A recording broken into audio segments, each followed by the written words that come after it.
Hello, friends and members of the Creation Research Society. Dr. Brown here. Today on our member spotlight, I'm going to introduce you, or maybe not introduce you. Maybe you have seen the DVDs. We have with us Spike Psarris, and I just learned how to properly pronounce that name. Did I get it right? Yes, you did. Thanks. Okay, great. Um, so Spike, I know you as the space guy because I learned about you through your DVDs, and you can tell us about your DVDs at the end. We definitely want to promote them for you. But tell us how you got introduced to space and your background in science. Background in science would be being obsessed with it since I was a kid. I got the dinosaur bug really bad when I was small and didn't really let go of it till I was a teen.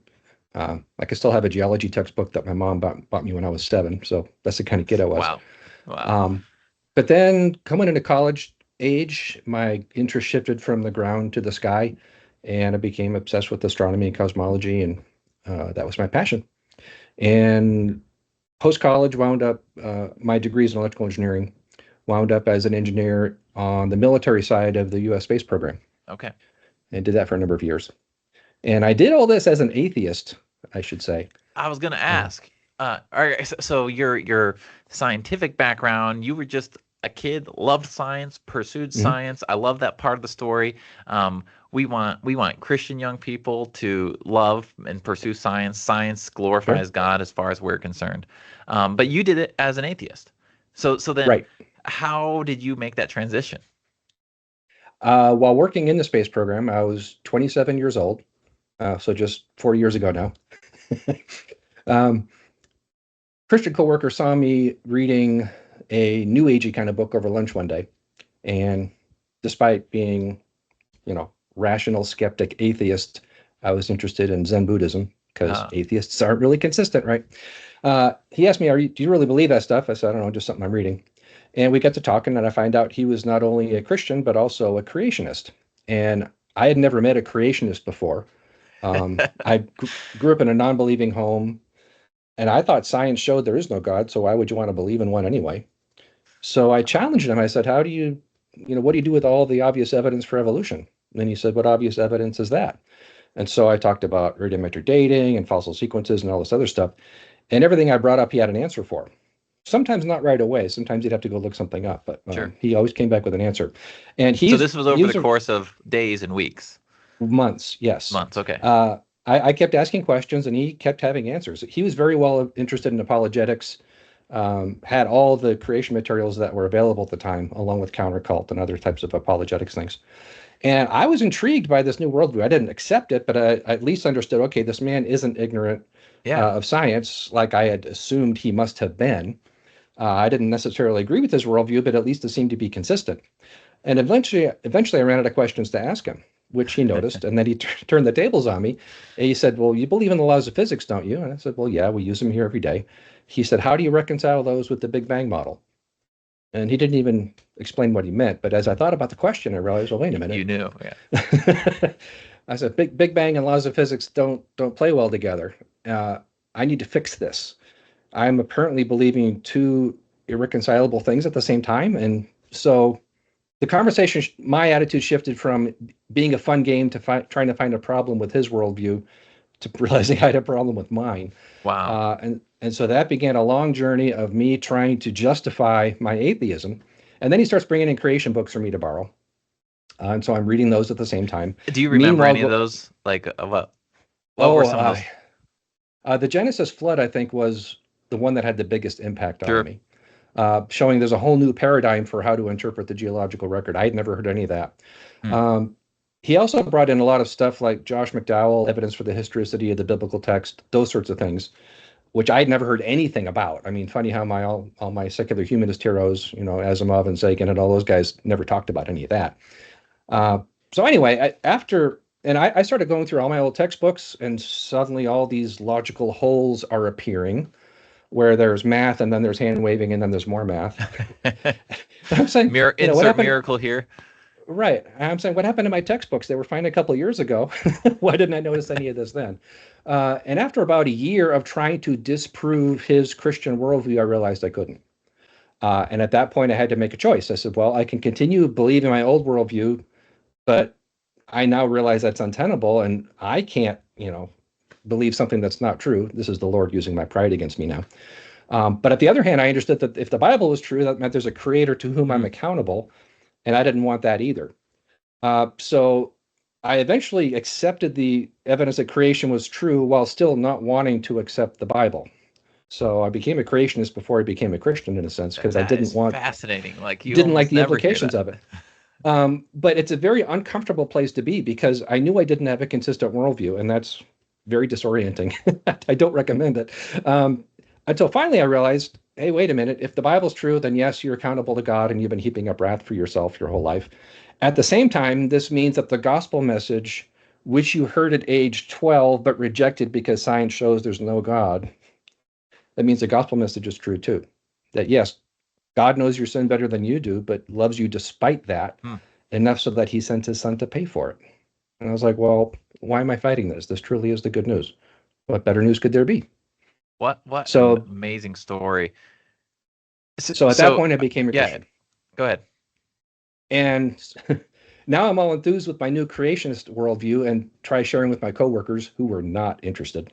Well, okay, so here's an interesting question. There are millions of young people today that were clones of you back then. Like, just grew up That's a atheist scary worldview. thought.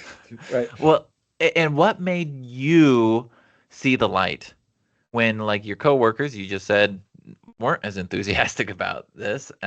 What made you see the light? Well, I mean, I think this is a spiritual issue ultimately. It's not about facts because Yeah, everybody, as we've pointed out multiple times, everybody has the same facts. It's a matter of interpretation.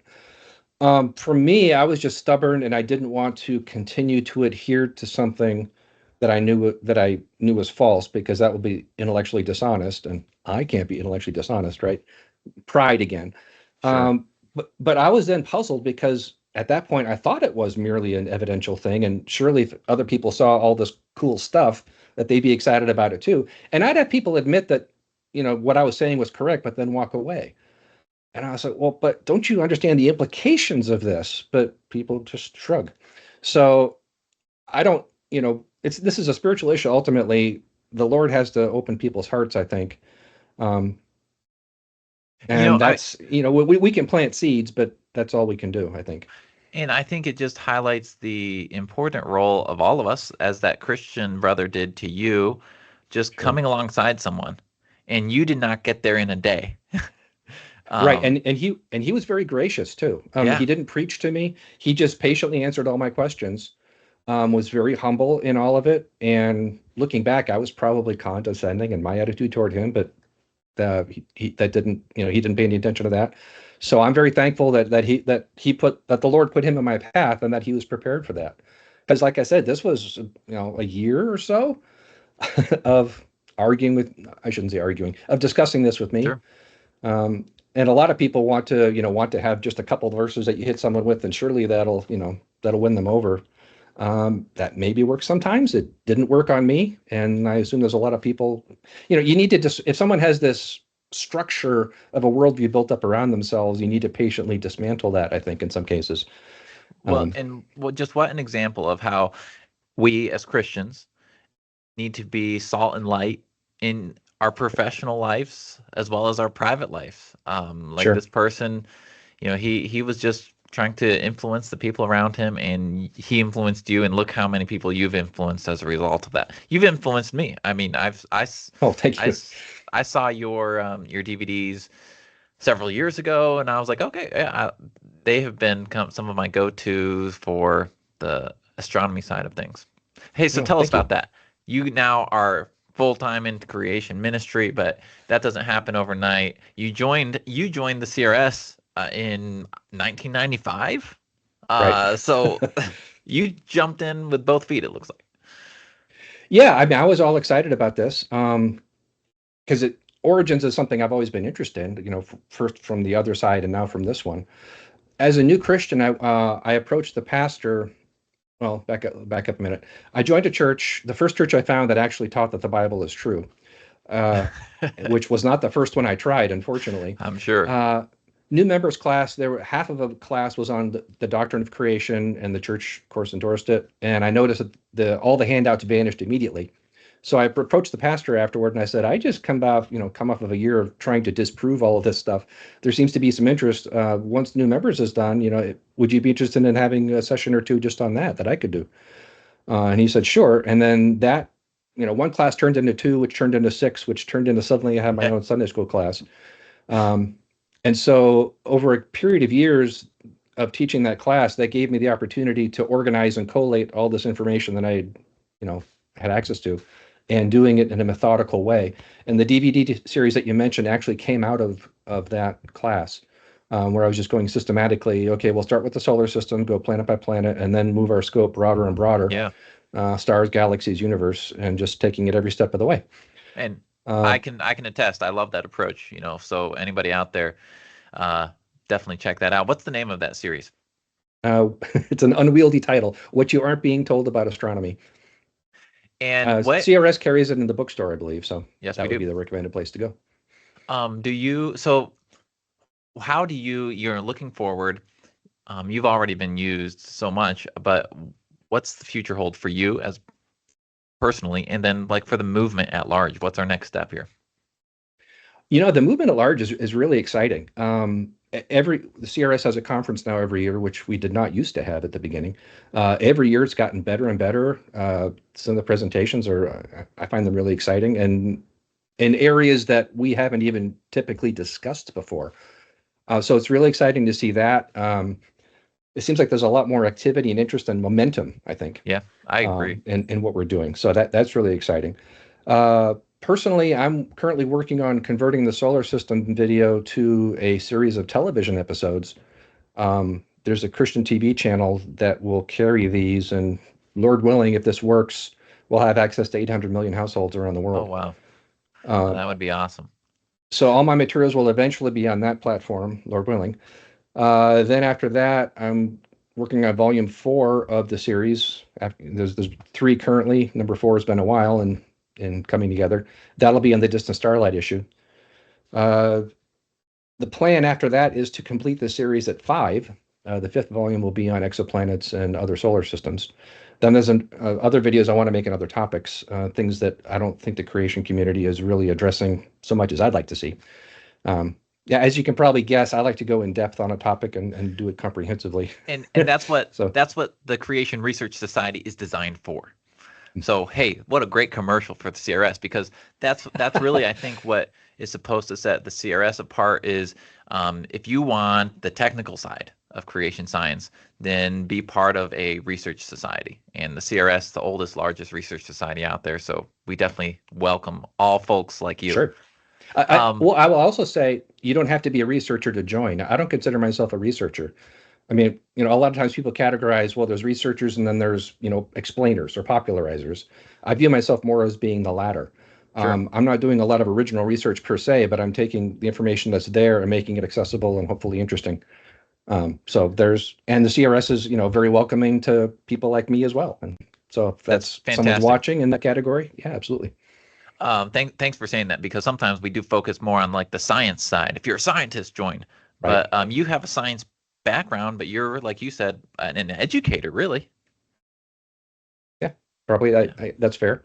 Yeah. Not a label I had thought of, but sure. Hey, I'm going to spring a quick one on you. As we land this plane, 2 things. You've certainly spurred a lot of thoughts in my mind. How could people learn more about what you are doing? So number 1, and then I want you to finish off with one of your favorite Bible verses. Oh. Got you on the spot. I'm sorry, what was the first question? How can people learn more? Yeah, about Spike Psarris and your ministry. Well, I have a very intermittent email newsletter. It's available at creationastronomy.com. Okay. People who sign up don't get spammed because it's usually 1 or 2 issues a year. There's also a lot of other things in addition to education that I'm involved in. Lately, I've been doing a lot of missions overseas, working with another ministry who is giving creation talks in schools, many of which are public schools, and then giving away creation materials afterwards. So that's very exciting. It's opening doors that are closed to us in the U.S. For the most part. And then the second part is Favorite Bible verse or a favorite Bible verse? You shall know the truth, and the truth shall set you free. Amen. You can't go wrong with that. That one sort of defined the beginning part of my journey.